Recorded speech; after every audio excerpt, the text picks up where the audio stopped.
RMT animation लाए हैं एक कहानी, यमराज और अहंकारी मूर्तिकार। काफी समय पहले की बात है। एक गांव में एक मूर्तिकार रहता था। वह मूर्तिकला से बेहद प्रेम करता था और इसी के चलते उसने अपना पूरा जीवन मूर्तिकला को समर्पित कर दिया था। वह इतना ज़्यादा माहिर हो गया था मूर्ति बनाने में कि वह जो भी मूर्ति बनाता था वो जीवंत प्रतीत होती थी। ऐसा लगता था कि वह एकदम असली है। हर कोई उसकी कला की प्रशंसा करता था। उसके चर्चे दूर दूर तक होते थे। अपनी इसी प्रसिद्धि देखकर उस मूर्तिकार में अहंकार आ गया। वह खुद को सर्वश्रेष्ठ मूर्तिकार मानने लगा।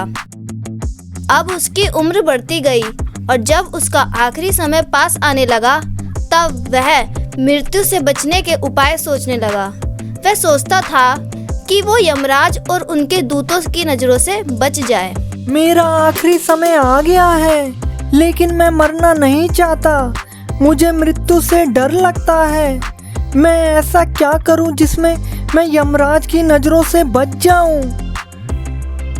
हाँ, मेरे पास एक उपाय है बचने का।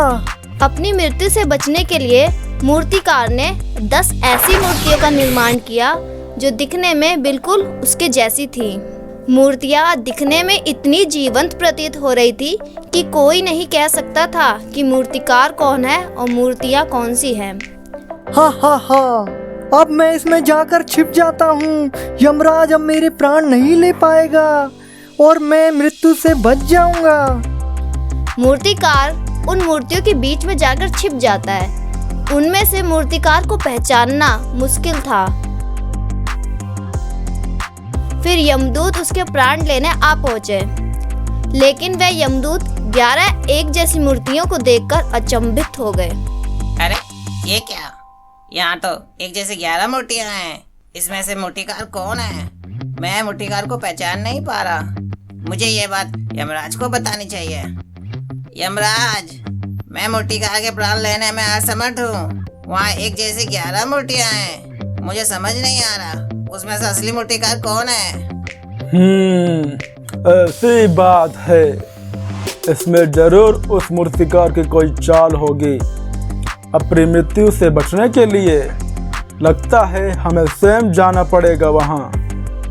यमराज भी उन मूर्तियों में अंतर कर पाने में असमर्थ थे, लेकिन उन्हें पता था कि मूर्तिकार इन्हीं मूर्तियों में छिपा हुआ है। उसके प्राण लेने के लिए मूर्तिकार को पहचानना आवश्यक था। नियमों के अनुसार मूर्तिकार का अंतिम समय आ चुका था और यमराज उसके प्राण छोड़कर नियमों के विरुद्ध नहीं जाना चाहते थे। मैं चाहूँ तो हर मूर्ति को तोड़कर पता लगा सकता हूँ कि मूर्तिकार कौन है, किंतु मैं उसकी कला का अपमान नहीं करना चाहता। यमराज को पता था कि मूर्तिकार बहुत अहंकारी है। यमराज ने मूर्तिकार को पहचानने का तोड़ निकाला। उन्होंने कहा, यह सभी मूर्तियाँ कलात्मकता और सौंदर्य का अद्भुत प्रदर्शन है, लेकिन मूर्तिकार ने एक गलती कर दी।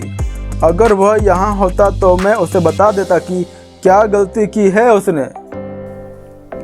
इतने में ही मूर्तिकार गुस्से में बोल उठा, गलती? असंभव। मेरी बनाई मूर्तियाँ हमेशा त्रुटिहीन होती हैं। उसमें कोई गलती हो यह असंभव है। यमराज की चाल कामयाब हो गई और यमदूतों ने मूर्तिकार को पकड़ लिया। हा हा हा हा, मूर्तियाँ कभी बोला नहीं करती। यह तुम्हारी गलती है। तुम अपने अहंकार पर काबू नहीं कर सके। मोरल: इस कहानी से हमें ये सीख मिलती है कि किसी भी व्यक्ति के लिए अहंकार विनाश का कारण बन सकती है। ऐसे में व्यक्ति को अपने अहंकार पर काबू पाना चाहिए।